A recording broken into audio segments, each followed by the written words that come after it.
support the small businesses, especially on today.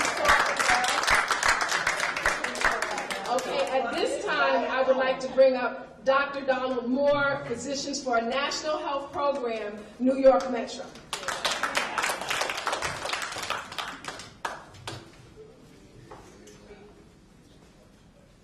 It's actually, well, first, good afternoon, friends, colleagues.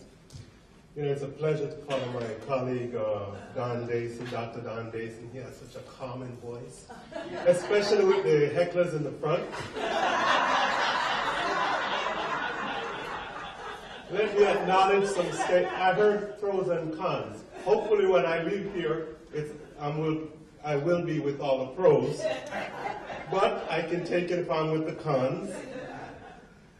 And I want to acknowledge some statements made by some of the earlier panelists. Obamacare, I believe that. I also agree that the principles of the Affordable Care Act is right on time. And there are many, many great things about the Patient Protection and Affordable Care Act. But the problem with Obamacare is that it's an inadequate attempt to fix a broken healthcare financing system. What do I say is broken? It's broken because it really doesn't work for most people. It doesn't work for me. I'm a doctor. I'm a doctor every day. I'm a doctor right now, and that's what I want to share with you. I'm not here for a political discussion. I'm going to talk to you the way I talk to my patients. So it doesn't work for me as a doctor. I'm an employer. It doesn't work for me as an employer. I'm also a patient. I don't have insurance. It doesn't work for me there either. I will get insurance on the exchange.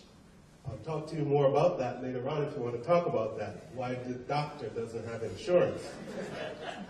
It doesn't work for me as a taxpayer, and I'll tell you a little bit about that as we go on. And certainly, you know, it doesn't work for hospitals. I don't know who it works for. That's our healthcare delivery system, not Obamacare. Obamacare is the inadequate attempt to deal with that. Why is it inadequate? It's really inadequate because it leaves in place the root causes of what makes our system fail. What are these root causes? First of all, we get our insurance from insurance companies. Now, healthcare is not a commodity like oil or gold, where you go to a marketplace and purchase it. We're talking about a personal issue here. Can it be obtained in a marketplace the way oil is traded at an exchange? I don't think so. Now, so what is the solution? You heard the solution. I'm here to give you the why. My colleague Dr. Don Dayson gave you a solution. What we need is to legislate a program of insurance where everybody has the same insurance. We have one insurance. This way, when my patients come in, I don't have to figure it out. Every patient that comes in, I have to figure it out. I don't figure it out. Most of the time, I just treat and then figure out if I'm going to get paid. And I can tell you, I don't often get paid. So it doesn't work for me as a doctor. The other problem is the actual process of what I do. Obamacare didn't fix the root problem there. I do primary care. And we all know that primary care is underpaid. Yeah, you come in and you have a headache. It's going to take me a few minutes to figure it out. Most of the time, quite a few minutes. It doesn't take 10 minutes. It takes 10 minutes for you to come in, sit down, and say hello. It takes me another 10 to 15 minutes to ask you some questions. And then it takes me a few more minutes to examine you. Then it takes me a few more minutes to figure out what's wrong with you. Then it takes a few more minutes to treat you with whatever. And then it takes a few more minutes to get you out in an orderly fashion with the information that you need. So it doesn't take 10 minutes. Incidentally, it takes about a half an hour for the established patient and 1 hour for the new patient or the patient that's coming in for an annual visit. I read in the newspaper that one doctor said, well, since insurance companies don't pay for 1 hour visits anymore, we've figured it out how to do it. We just keep bringing them back over and over and over and over. That's not respect for your time, because your daughter who takes off from work, that brings you in that cab that you spend $20 or $30 for, and then you sit in the doctor's office for another half hour to 3 hours, and then I tell you come back in another week so I can finish the 10-minute visit that I'm paid for. So it doesn't work. It absolutely doesn't work. So you heard what works, a single payer that's going to move the system in the right direction. Well, the third part is that what we've done is we had an opportunity to insure another 50 million people, but we're only going to do about 30 million. So what do we do with this 30 million more people that are coming in the system? We say, why don't we give them to the insurance companies so that they can insure them again? Well, what are we doing? We're just offering an opportunity for more profits to be pulled out of the health care delivery system.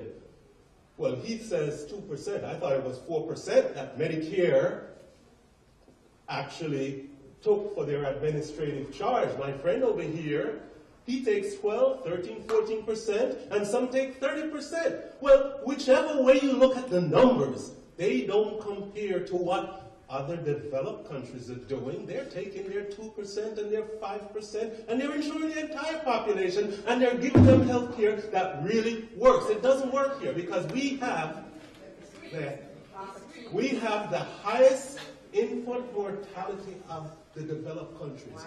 We have one of the lowest life expectancy of the developed countries. 221 countries studied in a recent study for our life expectancy. America was 50. But we spend so much for health insurance, and the doctor that we're supposedly going to see can't even get health insurance himself. So it really doesn't work. So what are we going to do? I don't think I'm up to 10 minutes yet, but I'm ready to leave the stage.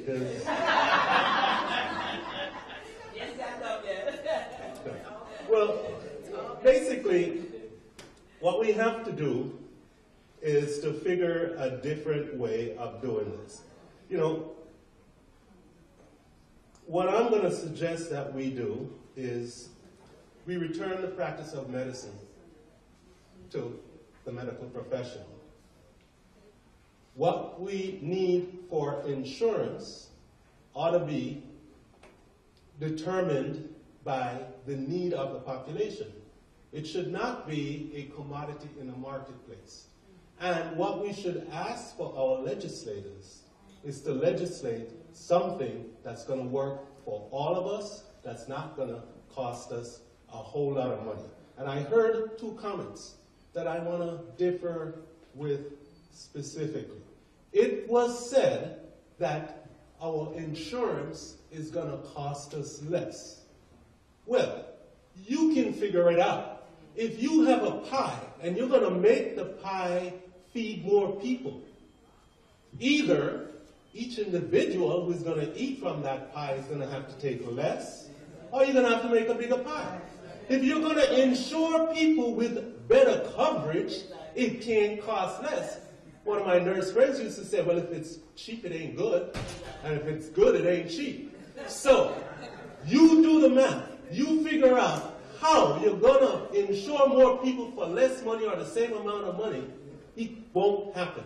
So your insurance is going to cost you more. I know mine was costing me more, which is why I dropped it in anticipation of Obamacare. So I'm going to go on. And what do you think is going to happen next year when all the sick people sign up? Because I'm going to sign up because I am 60 years old and I need insurance. And my daughter, she's saying, Dad, can I still be on your insurance? She's not going to sign up. She's not going to lower my rates. The rate is going to go up, and if it doesn't go up this year, it's going to go up next year, and you won't find most of your doctors, because on a recent poll, it did say that almost 60% of doctors are cold towards this. 28% said, I'll just sort of sit by and wait and see. 16% said, yay, finally we're getting something. So if your doctors aren't sure about this, then you need to really look deep at it. So there are a lot of good things about it, and I support a lot of things, and I'm going on the exchange, and you need all that information that you're getting here. But you need to also keep your ears open and keep your eyes open, and don't believe everything you hear. Thank you very much.